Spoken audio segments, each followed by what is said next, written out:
Hello, hello, hello, everyone. It's Kirstin Hanson coming to you live for our Heart of Magdalene, Soul of Sophia time together. Excuse me, I have a little cough there. We're live, so I can't pause it. I'm very grateful to be here, very grateful I have the opportunity to have our service tonight and just taking a moment. This is the Heart of Magdalene, Soul of Sophia, and I am Reverend Kirstin Hanson. I am the Spiritual Director of Sancta Luma Church and Holy Light. And this is one of my favorite times, Wednesday nights. This is where we have our service of the Heart of Magdalene, Soul of Sophia. It's a weekly service for women. And this church is designed for women by women. And this holy light, this holy wisdom, this is where we come together to really anchor in what is our divine inheritance as the feminine, which is wisdom. We're anchoring that in. We're anchoring in her wisdom into us, so we are walking as full emanations and the expression of her grace.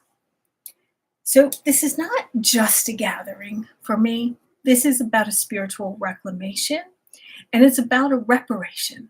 This is about moving out of historical, systemic, patriarchal systems that have removed the feminine face of God, right?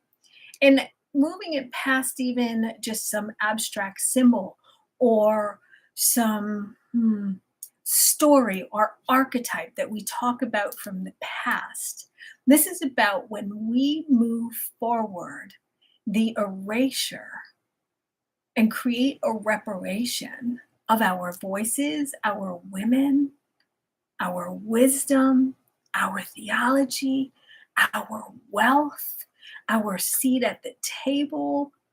And this is where we take our rightful place in the divine conversation, right? So allowing us to have a visible, real role in the creation of theology, moving forward in indoctrination that allows us and enables us to have conversations as women that are for us.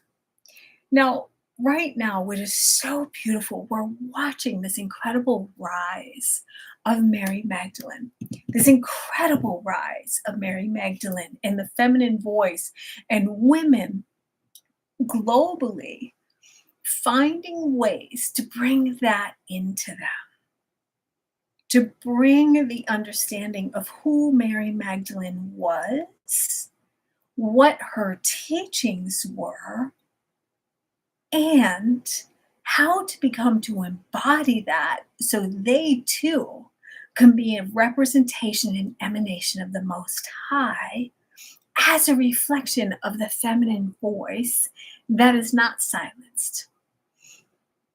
We are also finding a rise in wisdom. And in some theological texts, they call her Sophia.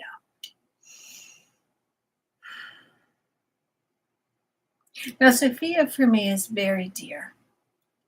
As you all have heard, I've had a near-death experience, a couple of them. But in my last one, I sat in this place of holy light. I left, I died. And when I came back, I spent several months in this light. And while I was teaching Reiki. While I was teaching, I visibly, in front of the group, there must have been about 10 people there. In this group, I visibly had what was looking like a stroke, this experience that looked like a stroke.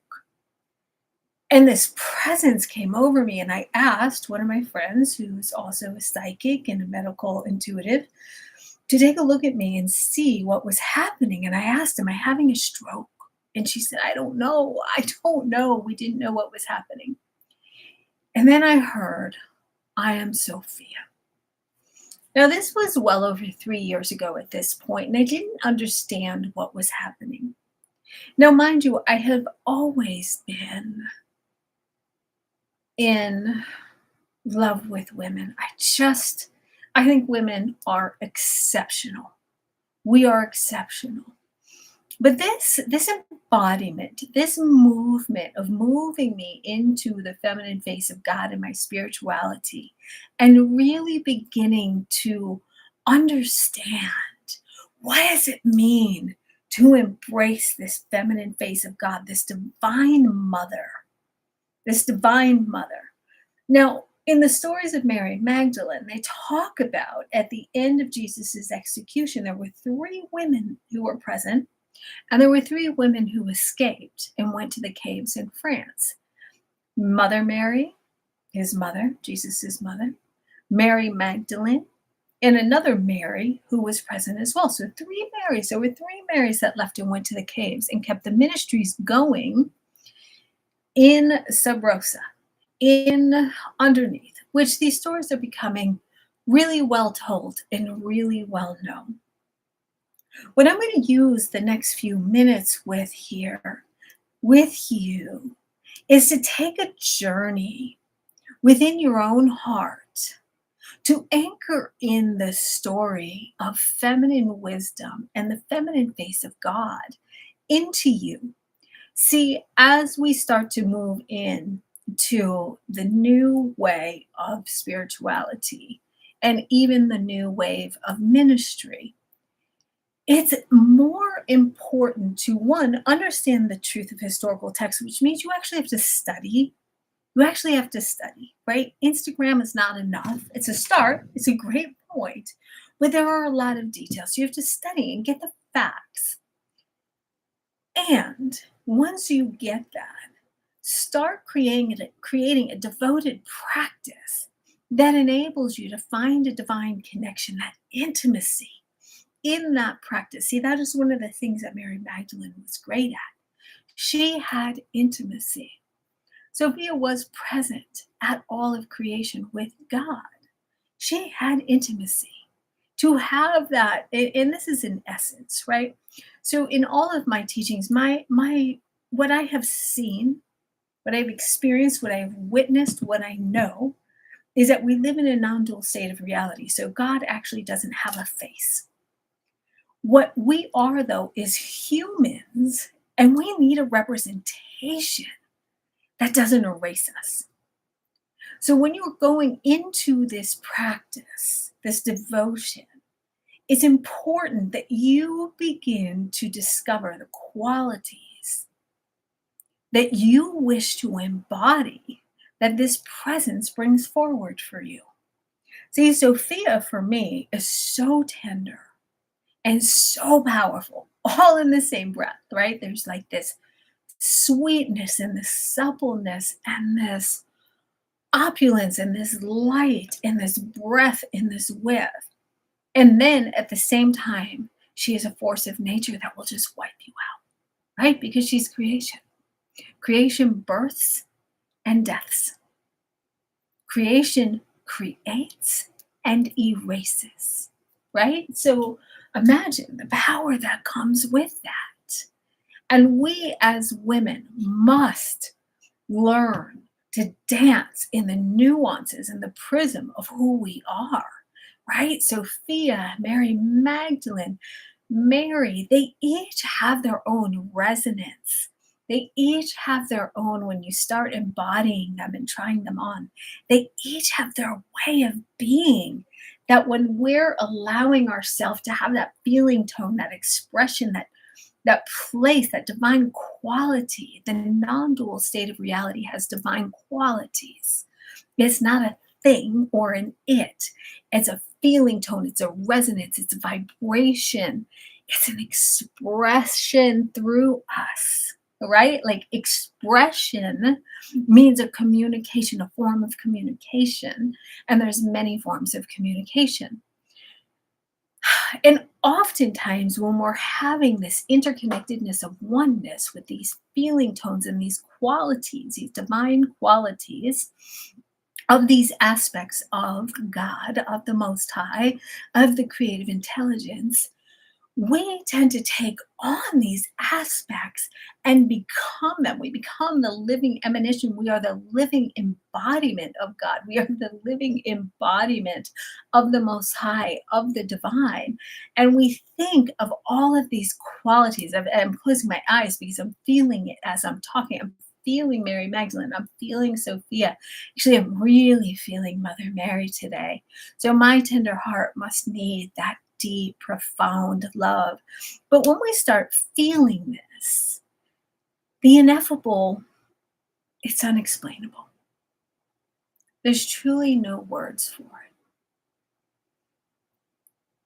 So the qualities of the divine, they are unexplainable.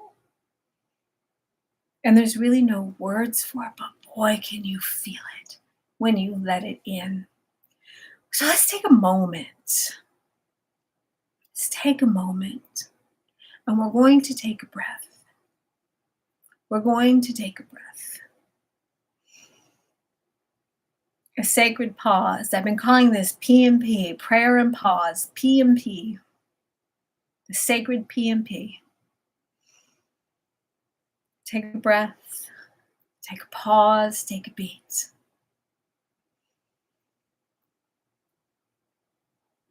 And get present within your own body.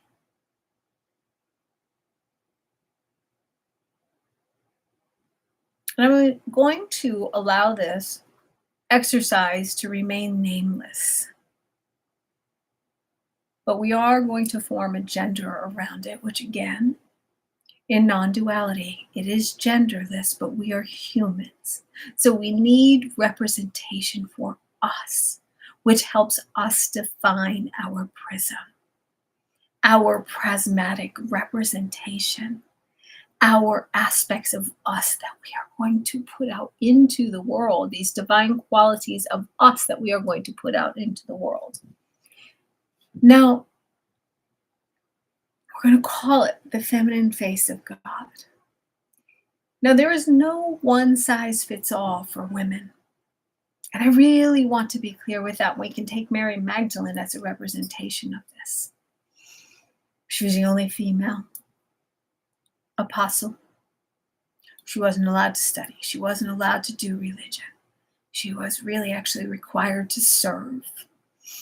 She wasn't allowed to minister. She was probably young. The likelihood of her being treated well by her peers was small, likely. So I'm sure that there were more aspects to her than just fluff. And fluffy's okay. I like being fluffy, and I like being soft, and I like being luscious, and I like being opulent and radiant and feminine and sexy. I love being all of these things. But again, there is not one size fits all, which is what patriarchal theology tries to do to us. They try to put us in a box because they can't understand us, so they need a box for us, and they need a one size fits all, so their minds can figure us out, but there is no figuring us out. So you may not be fluffy. You don't have to be ultra femme. You have other aspects within you. You might be really strong. You might be loud. You might be, I don't want to use the word masculine because that's unfair, right? Because see, women have such incredible strength that it's not necessarily masculine to be getting stuff done or to, you just might not have the framing that society has put on women. Let's do it that way. Societal framing of women. So, okay, went on a side tangent. So go back into your body and allow the power and the presence of God to step in. Just to step in. Allow the power and the presence of God to step in. And invite a feminine aspect into your being. And invite the question, if God were a female,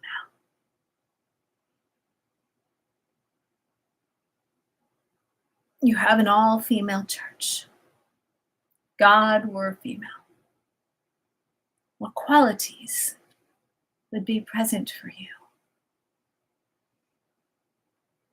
What qualities would you love to embrace within you and have amplified out there?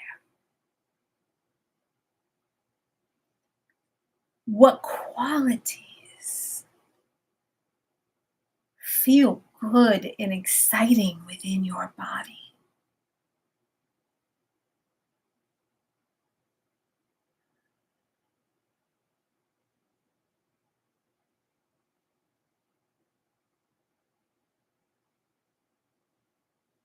Sit with that. And so I invite the presence and the consciousness of the divine mothers, the sacred mothers, the holy mothers, the unholy mothers. There is no mother who is not unholy, let's be clear.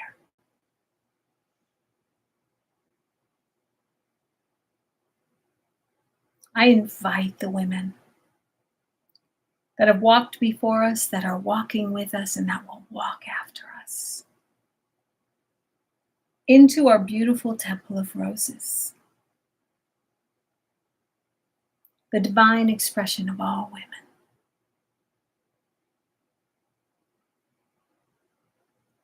To step forward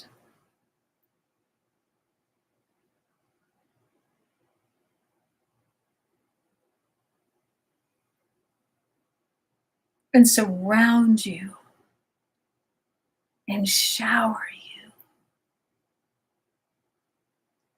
with the unconditional love, this non-dual love, not human love, that is beyond human comprehension. I invite it to wrap you,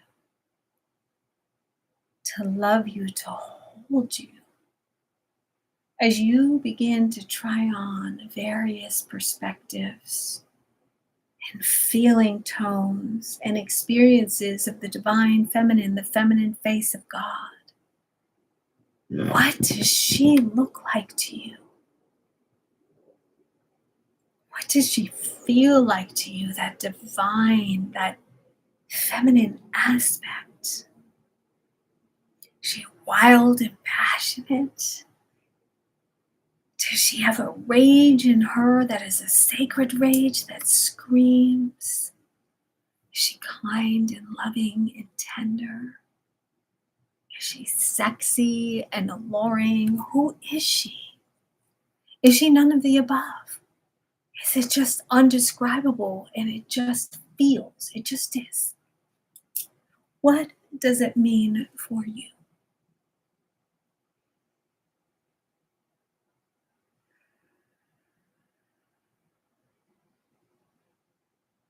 And so we begin and open our prayer and our service in the special places of our heart. The heart, the place where all worship begins, happens, and ends. It is in our heart that the divine presence is always, always, always, always with us. We open our hearts to the gift of the sacred rose that has nurtured us since the beginning of time, to all the places and spaces that women have hid, all the tears that have been shed, all the strength that these women have used to lead even when nobody noticed or recognized.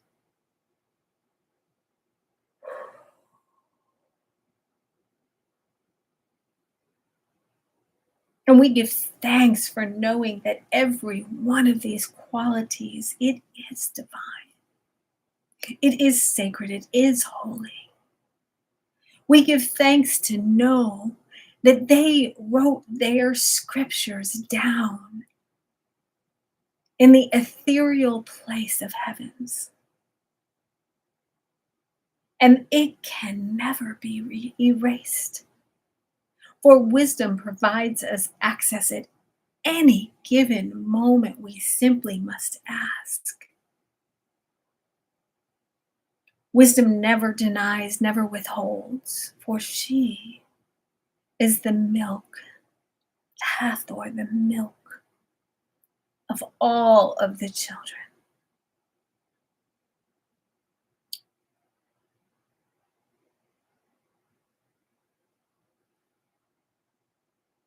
And this feminine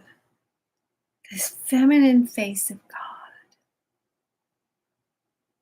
no matter how many times the eraser has come for us, we cannot be erased. It is not possible. It is not possible. We are a part of God's creation. We are creation itself. And so we know that our gospels are written amongst the stars too. In the Sophia Codex, the libraries and the halls of Sophia, just like the temples of Valhalla. Our words, our female warriors, we have been protected. We are held. Our words have never been lost, but it is ours to do now to bring them forward.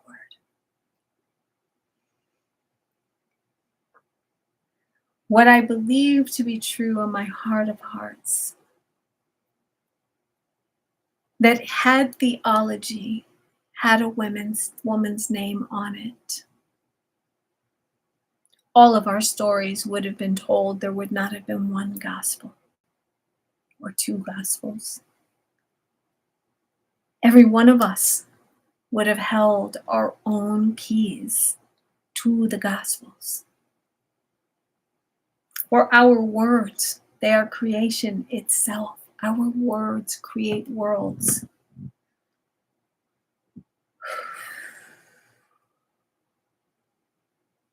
And she is protected. States it even biblically, even in the great record of the masculine. She is fortified in God. So I invite you to take that depth in and to allow for the devotion, to allow for the reverence and the ceremony within you. For it is all a ceremony. Allow the aches and pains of all the words that were never spoken from all the women. Allow the aches and the pains of your words that have yet to be heard, the birthing pain, and birth your words into existence. See, I know that Mary Magdalene does not need you to worship her, honey. She does not. She needs you to find you and to be the next minister of the new epoch, to be the presence that the future needs. She needs you to be the spiritual midwife. She needs you to be the birth mother of what is to be a peace of love, of harmony. See, Mary Magdalene, she wants you to be the holy harbinger. She wants you to be the next Mary Magdalene. She does not need to be worshipped. She needs you to claim you, just as she did when she let Jesus into her heart. So you cannot know Mary if you do not know Jesus. So you must know Jesus, and you must find Jesus in your heart, because he showed us the way. He showed Mary the way.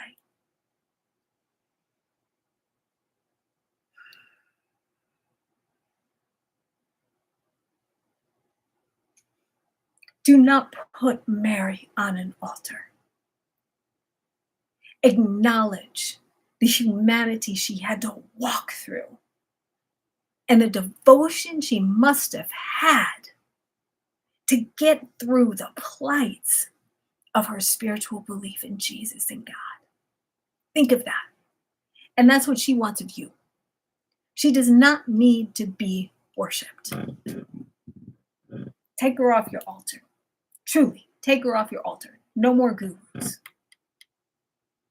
Find her in your heart and ask this consciousness of Magdalene. Who do you need to be the Magdalene of this era? We don't need to recreate 2,500 years ago. Please, I do not need to go back there. We need to create and forge the trail of where we're going. So you may need different tools than she needed then.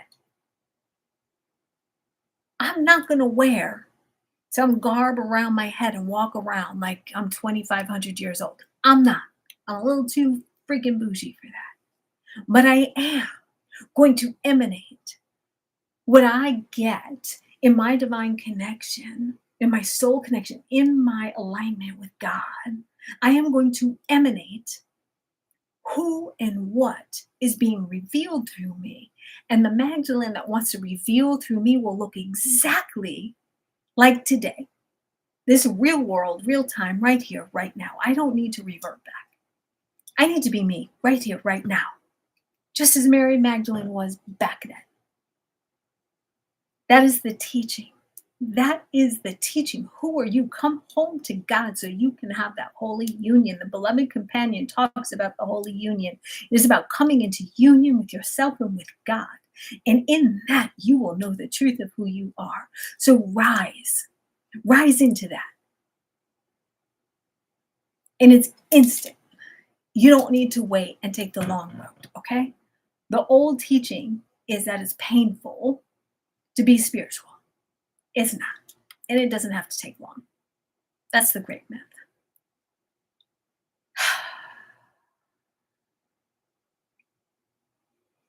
So, on your way out today, we're going to leave it here. On your way out today, what I ask you to do this week is to not look back and try to be Mary Magdalene of 2,500 years ago, okay?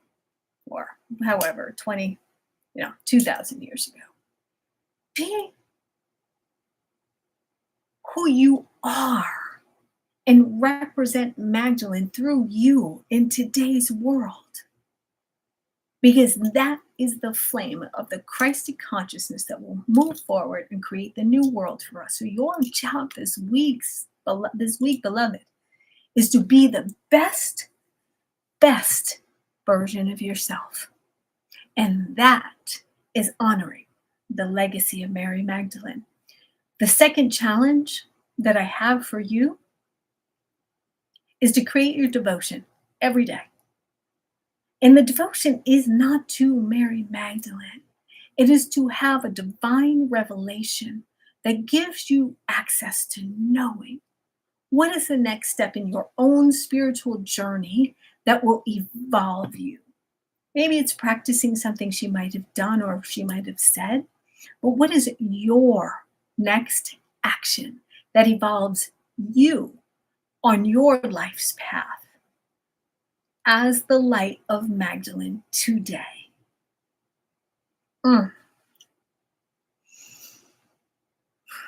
Okay, those are all my words for today. But I am going to pray us out.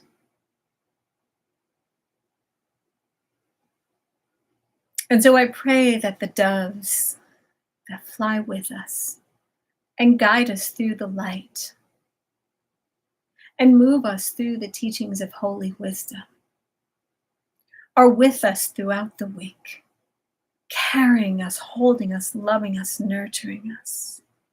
I know that all of the beloved, seen and unseen, known and unknown, heard and unheard, for there are no unloved in God's world, are held in mercy and grace, in tenderness and love. I know that in the world of the feminine face of God's representation, that love ignites as the only way, the way of peace. And I pray that you have a spiritual realization of oneness so tender, so deep, just as Mary did within herself. Pray that you have that within yourself. So you become the holy harbinger of the new world, the spiritual midwife, the spiritual mothers of what is to come.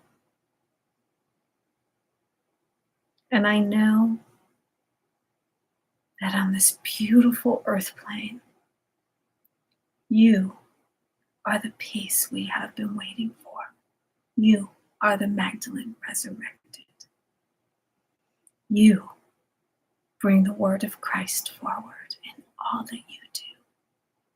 And so it is.